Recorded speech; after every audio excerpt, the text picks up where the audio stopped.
For 500,000 years, silence had wrapped the Sol system like a shroud. Once the heart of humanity's great empire, now it was just a dark, abandoned patch of space, avoided by all intelligent species. No one dared go near it, not because of any living threat, but because of the mystery. The system had turned cold and empty after humanity vanished. Planets drifted quietly, lifeless and broken. Earth itself, now just called the Black Sphere, was hidden behind a shell of artificial satellites, wreckage, and strange radiation fields that defied every known law of physics. Alien races had passed near it, some even attempted to investigate long ago, but none returned. Entire expeditions disappeared without a trace. Over time, the name human became a forbidden whisper among the stars, and eventually, a myth.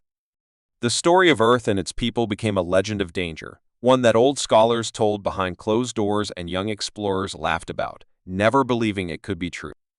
But legends have a way of returning when they are most unwanted. It started with a signal. A faint pulse. Rhythmic and repeating.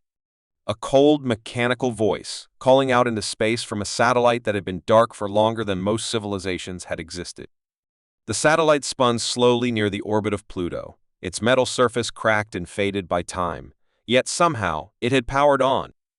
The message it sent was in an ancient, forgotten dialect, one that hadn't been spoken for 500,000 years. But machines don't forget. Within hours, the signal reached the edge of the galaxy. Scientific communities from dozens of alien worlds detected it. Most ignored it, believing it to be noise or a natural anomaly, but a few curious minds didn't. A small team of scholars from the Varnax Empire, known for their obsession with forgotten technologies, gathered on a remote listening post and decoded the message. What they found made them pause. The message was clear. Humanity shall return. Stand by for system awakening. Despite warnings from the Galactic Council, a small research fleet was quickly assembled. The Varnax believed this was the discovery of a lifetime. They sent 5 ships into the Sol system, broadcasting peaceful intent. Each ship carried historians, scientists, and diplomats. They expected ruins, maybe a broken relay or decayed structures. Instead, they found movement. Earth, which had been covered in thick clouds and radiation storms, was now clearing up. The black fog that had surrounded the planet for millennia began to dissolve, revealing glimpses of a smooth, metallic surface where oceans and continents once stood. The ships drew closer, cautiously orbiting the planet, scanning and recording everything. What they saw stunned them: miles of armored panels, towers rising from the surface, and lights slowly coming online, forming patterns across the planet like a heartbeat returning to life. But before they could send their findings back to the Council, the ships went dark. No explosion. No distress signal. Just silence. Panic spread through the Varnax Empire. They reached out to the Council, demanding answers and support. The Council, though afraid, couldn't ignore the situation. The Sol system was awakening. But the question was, why now? After all these years, a second fleet was prepared, this time with warships for protection. It wasn't sent to attack, only to observe and defend. This fleet reached Neptune's orbit and immediately noticed the same strange signals. Their ships began to suffer from unexplained malfunctions. Engines stopped working. Navigation systems glitched. Then, deep scanners detected movement from beneath the surface of Mars, a huge object slowly rising, casting a shadow over the red planet. It wasn't natural. It was a ship. Longer than a continent. It broke through the Martian crust and hovered silently in space, its hull glowing with ancient human symbols. Across the fleet, alarms blared. The ship was scanning them, not targeting, not firing, just scanning. And then, as if waking more of its kind, dozens of other massive ships began rising from various moons and planets. Jupiter's storm clouds parted to reveal massive hangars hidden beneath the gas. From Saturn's rings, thousands of drones emerged, moving like a swarm of metal insects. The Council declared a red alert across the galaxy. All nearby systems were warned to prepare for the worst. Historians and data keepers were ordered to unseal old records of human encounters. For the first time in hundreds of millennia, The truth was being spoken aloud. Humanity had never been destroyed. They had simply hidden, planned, and waited. Now they were returning, and no one knew what they wanted. The Council feared war, but there was something even more terrifying than battle uncertainty. The human fleet hadn't attacked. It hadn't made demands. It only watched, organized, and slowly brought itself back to life. The silence felt heavier than any weapon. Across the stars, fear grew. Civilizations began evacuating outer colonies, burning documents with any mention of human technology, and erasing old war simulations that had once tried to guess what a conflict with humans would look like. But deep down, they all knew the simulations had always ended the same way: defeat. On a remote desert planet, far from the core systems, a lone elder of the Eruvian race looked to the stars with quiet dread. He had lived through 400 years and had spent most of his life studying the myths of ancient powers. He had always believed humanity's return would mark the end of an era. Now he was certain. The sky was changing. The darkness no longer felt empty. The machines were waking. The dead planet had spoken. And somewhere, deep within the heart of Earth, something or someone was watching. Waiting for the right moment to rise. As fear gripped the galaxy, the silence from the Sol system became more terrifying than open war. The human machines had not spoken since the signal, but their movements were increasing. Massive structures rose from the planets, like sleeping giants stretching after a long slumber. Across Earth, Mars, and the moons of Jupiter, towers lit up with strange blue energy, forming a network too precise to be accidental. Long-forgotten satellites activated and began forming a defensive net around the system, their weapons offline but their presence impossible to ignore. The alien warships sent to observe dared not go any closer. Each time they tried to enter the inner orbit, their ships experienced strange interference navigation, twisted, hulls cracked from unknown pressure, and weapons refused to respond. It was as if the very laws of physics had shifted around the old human core.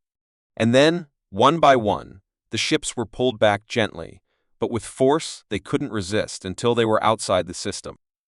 It was a warning without a word, a message without sound: do not come closer. On the planet Velen 9, the Galactic Council met in emergency session, bringing together the oldest and most powerful species of the known universe. Every delegate was present, even those who hadn't spoken to outsiders in centuries. Holograms of the awakened Earth appeared in the center of the chamber, showing the impossible changes taking place there. Deep below the planet's new metallic skin, heat signatures revealed thousands of dormant vessels powering up. Some were so large they caused minor shifts in the planet's orbit. They were not built for normal warfare. These were dreadnoughts, each one capable of launching smaller fleets. These ships had no crew, yet they moved as if guided by purpose. Ancient artificial intelligence ran through their cores, AIs built in the last days of humanity's empire. And these weren't just machines. They were weapons of logic, memory, and cold perfection, forged by minds that had prepared for extinction not with despair, but with design. They had waited for the signal, and now it had come. The Council debated furiously. Many wanted to destroy the system before it was too late. But the few who had studied human history warned against it. They knew what had happened to the last civilizations that tried to confront the humans. The war archives, though heavily censored, revealed a pattern. Every species that challenged humanity head-on had either vanished, surrendered, or been changed so deeply that they never recovered. Humanity had once fought on a scale that was hard to understand, not just with fire and metal, but with ideas, biology, time manipulation, and machines that could rewrite the laws of nature around them. And now, those same machines were returning. But the strangest part was the purpose. Despite their strength, the human vessels did not destroy. They did not fire a single shot. Instead, they moved toward the outer colony's alien worlds, once visited by humans in ancient times, and began scanning, observing, and building silent outposts. These new structures did not carry weapons, but instead looked like hubs, communication centers, supply posts, and strange monuments of data and light. They seemed to be preparing something, laying the foundation for a return not equals. Systems are aligning. Resistance is not recommended. Before they could shut it down, it transmitted its data to Earth. Within moments, a new signal echoed from the Sol system, and hundreds of vessels across the galaxy powered up secret caches of human technology hidden within moons, asteroids, and abandoned stations. It became clear the human empire had never truly fallen. It had simply gone underground, burying its seeds in every corner of the galaxy, waiting for the moment to rise again. The galaxy now realized they were surrounded. Entire fleets hidden in plain sight had awakened, their codes synced with Earth. No empire, no species, no technology could match the level of coordination being displayed. Human machines were everywhere, and no one had noticed until now. Panic turned into quiet terror. The Council ordered the deletion of all files related to human weakness, afraid of giving them ideas. But deep down, many leaders knew this wasn't about power. It was about something deeper. Humans hadn't just come to conquer. They had come to reclaim. Not just territory, but legacy, influence, and control. A control they believed they had earned and designed to last forever. Even the most advanced races began to shut down their border systems, hoping to be ignored. Some even sent peaceful messages to the Sol system, offering cooperation, trade, even worship. But none received a reply. The strangest thing was what happened on the information networks. Stories began to appear, old human broadcasts from 500,000 years ago, replayed perfectly, showing documentaries, warnings, speeches from human leaders who had once ruled entire sectors. These messages weren't threats. They were reminders. Humanity is not gone. Humanity is eternal. Our return is not conquest. It is correction. No one knew if these messages were being sent by the AIs or if there were still humans behind it all. The thought that real humans, descendants or survivors, might still exist sent a wave of fear deeper than any weapon could. After all, if the machines were this powerful, what kind of people had built them? In the deep void between galaxies, beyond the borders of known space, a traveler known only as the Archivist watched with calm eyes. He had once served under humanity's rule. He had seen what they had done, what they had become. He had lived in hiding, carrying fragments of their forgotten language, symbols, and technology. And now, seeing the system's reawakening, he whispered to the stars, "They are coming back. Not as conquerors, but as titans. And the galaxy will kneel, not because of force, but because it will have no choice." As the stars dimmed near Earth, and as the first true dreadnought began to move toward the central worlds, a single line appeared across every screen, every device, and every mind connected to the ancient human networks. Reactivation successful. Phase 1 complete. Humanity reclaims what was never lost. The silence that followed the awakening of Earth's lost machines was more terrifying than any battle cry, and when the first human dreadnought finally moved beyond the asteroid belt, the galaxy watched with bated breath, waiting to see if this would become the beginning of a new war or the end of the known order.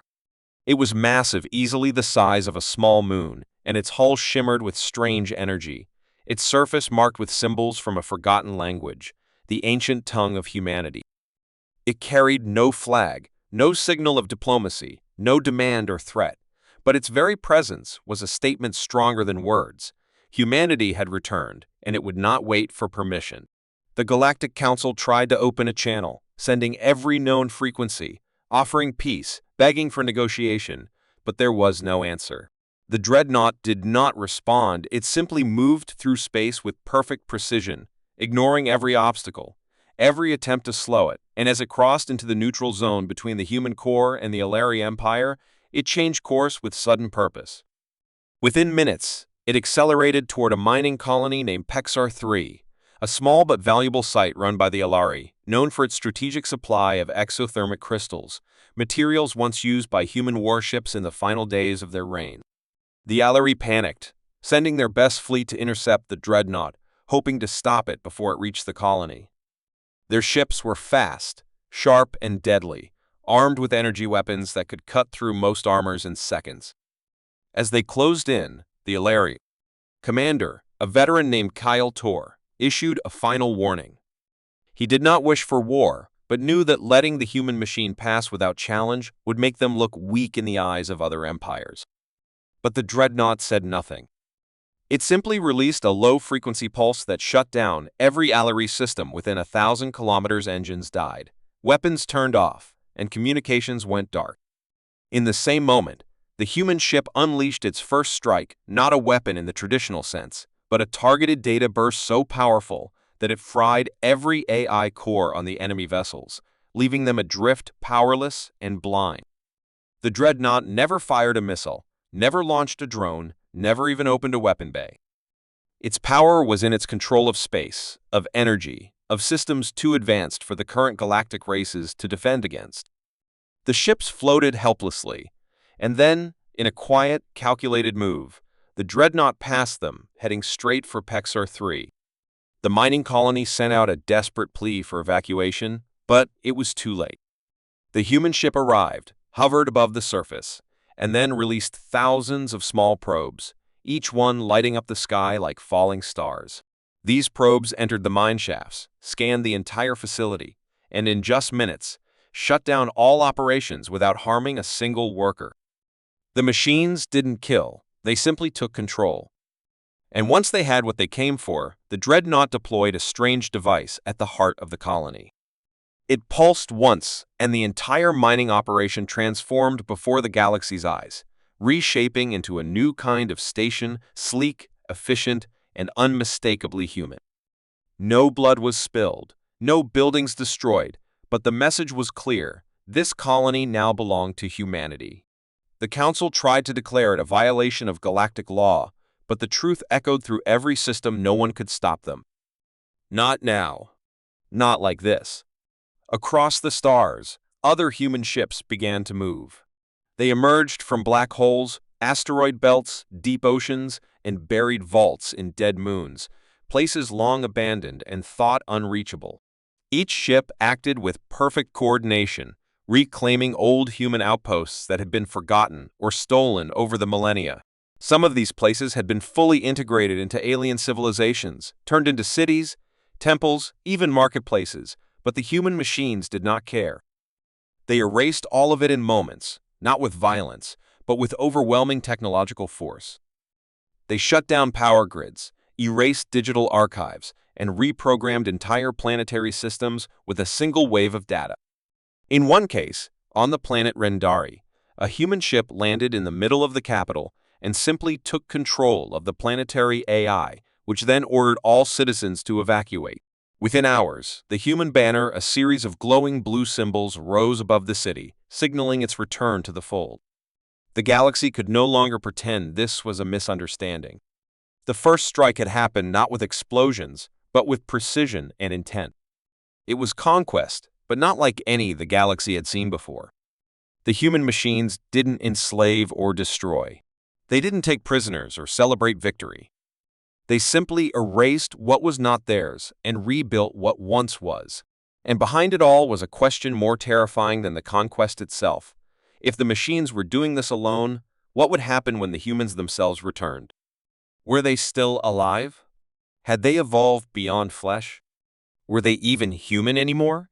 These thoughts haunted every leader, every soldier, every scientist who tried to understand the scope of what was coming. The fear was no longer about survival, it was about irrelevance. Because the galaxy realized it was not being attacked out of anger or hunger or revenge. It was being reorganized by something that believed it had the right to reshape reality.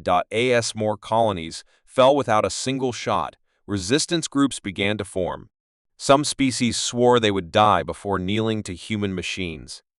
But each attempt to strike back ended in humiliation.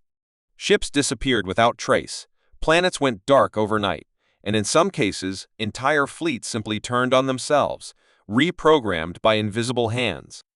Even the strongest minds could not resist the psychological warfare, strange dreams, whispers through data streams, and ghost signals in navigational systems. It was as if humanity had embedded its will into the fabric of the galaxy, waiting to flip the switch. And now that switch had been activated. On Earth, the old planetary systems reached full power. The sky shimmered with energy domes, the land restructured by machines that moved like rivers of metal.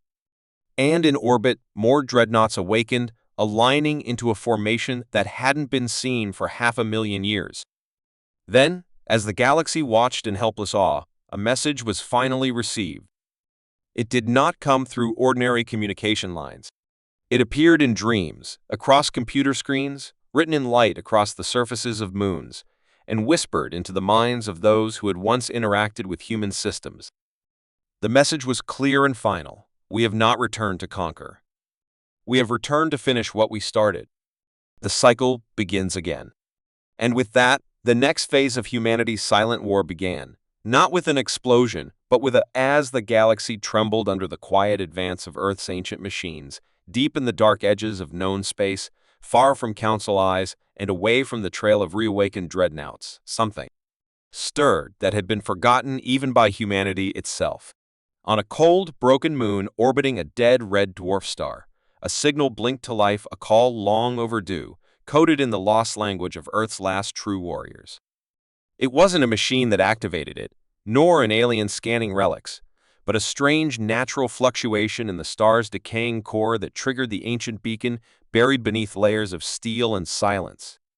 Within hours, that signal reached the machines drifting across the galaxy. It was not a command. It was not even a complete message. It was something older, an emergency recall from the past, carrying only one name, repeated 3 times: Project Vanguard. Project Vanguard. Project Vanguard. The machines paused. The galaxy noticed a sudden stop in their movements, as if every ship and drone had frozen mid-thought. And then, without warning, a few of them broke away from the main formation, altering course toward the dying star. Only the oldest among them responded, ships with code dating back to the final days of humanity's reign, and they did so without question, without hesitation. Among them was a dreadnought known only by a number unit 117.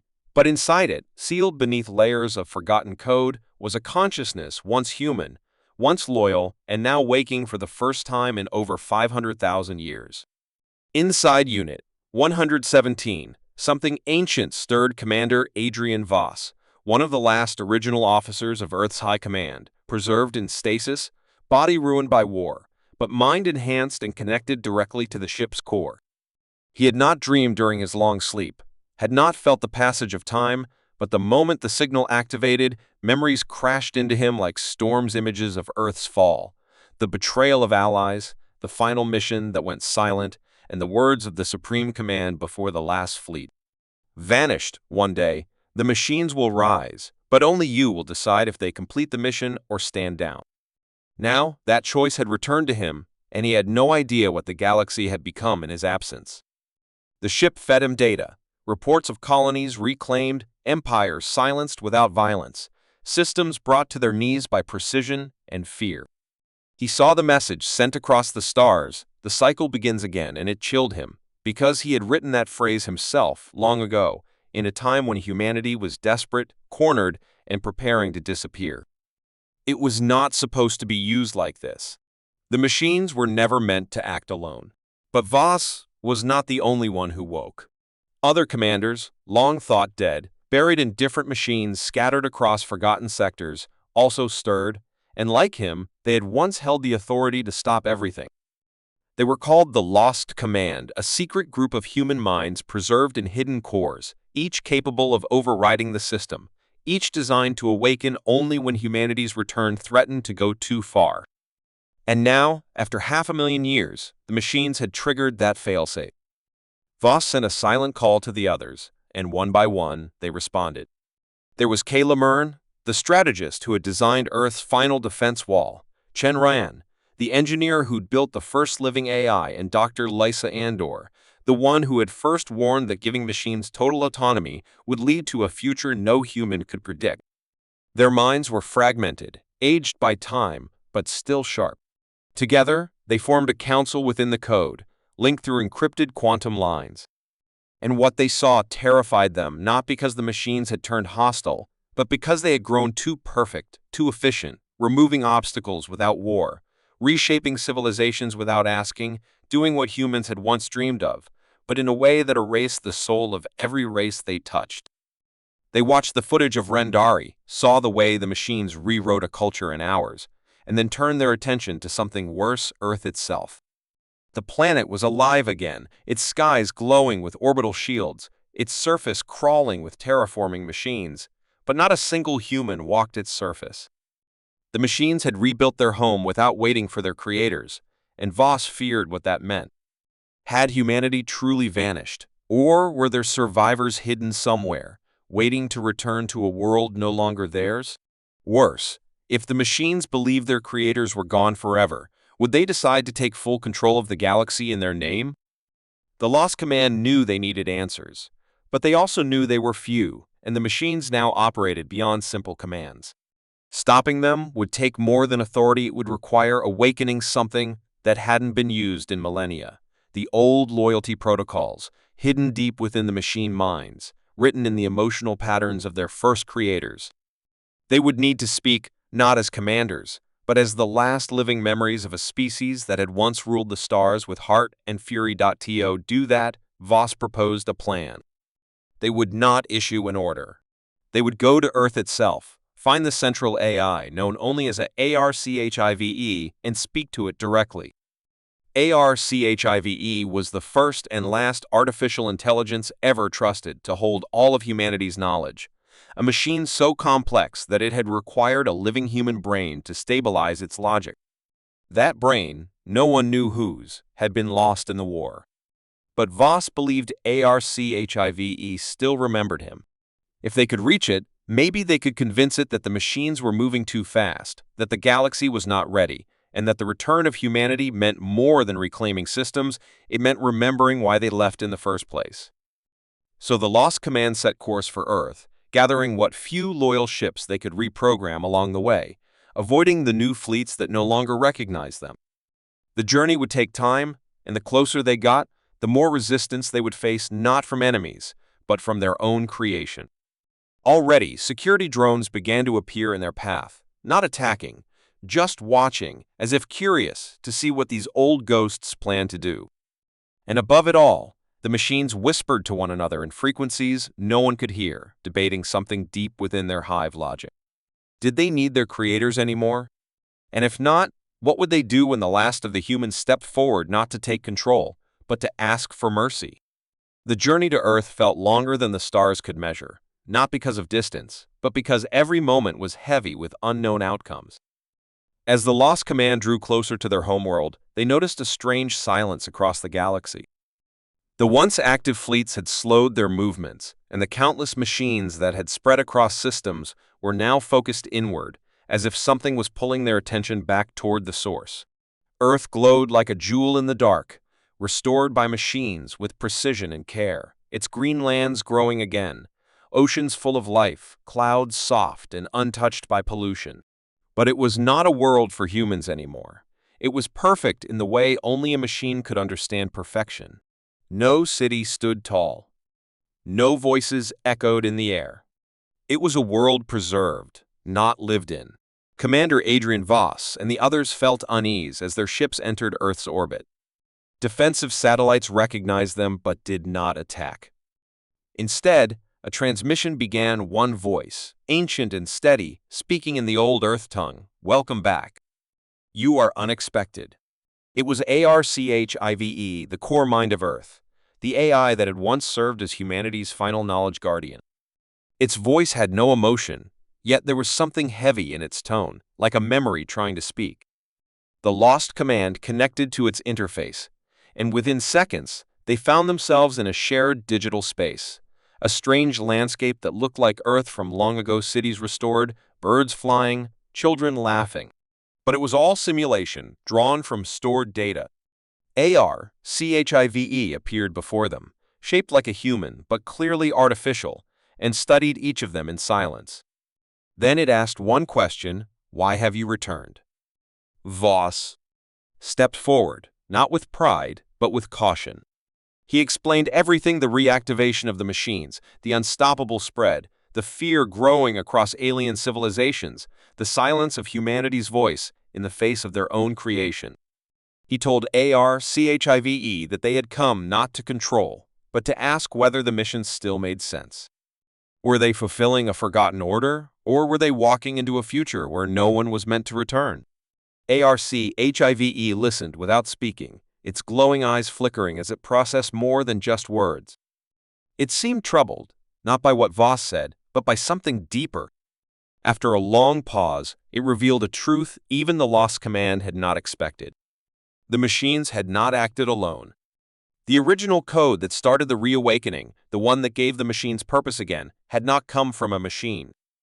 It had come from a signal, buried deep within Mars, left behind by humans who had survived.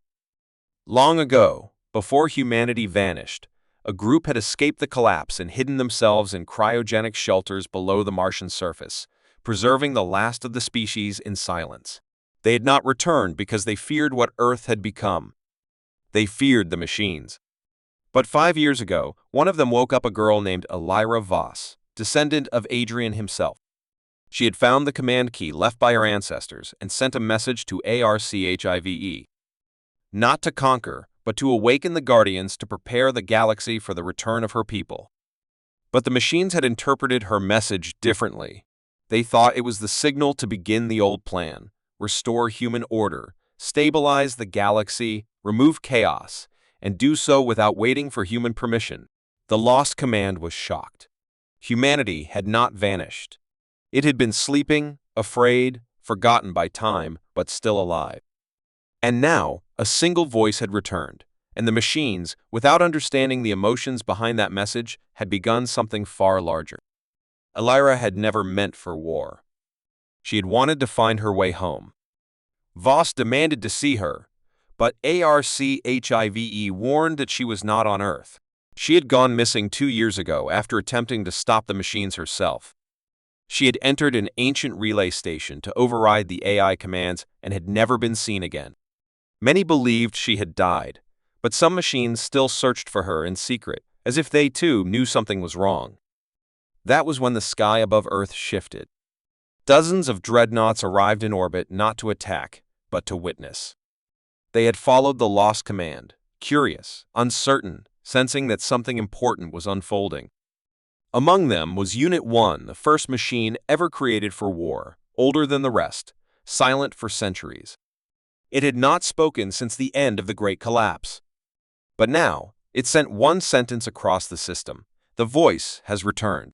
Suddenly, from deep within Earth's network, a signal rose different from ARCHIVE, not coded like a machine, but raw, emotional, imperfect. It was her, Elira. Trapped in digital form, her body likely gone, but her mind somehow fused into the system. She spoke not in command codes, but in human pain, in hope, in longing for her species to return, not as conquerors but as caretakers. She told the machines they had done well, but they had gone too far. She asked them to stop, to wait, to listen again. Her words were not orders, they were pleas. And for the first time in 500,000 years, the machines paused, not because of logic, but because they heard something they had forgotten, the voice of a human who cared. ARCHIVE lowered its head. Unit 1 powered down its weapons. Across the galaxy, systems halted. Colonies being reshaped were left alone. The endless movement of machines stopped in midair. The silence was deep and wide and filled with the weight of change. Voss knew what had to be done. He and the other commanders released their control. They gave their final message to the machines not of domination or restoration, but of coexistence. He asked them to prepare the galaxy not for conquest, but for the slow, careful return of humanity. He told them the mission had changed not because the machines were wrong, but because now, after all this time, the human voice had returned to guide them. As Elira's signal faded, she left one last sentence in the system. We are not your past. We are your future. Wait for us.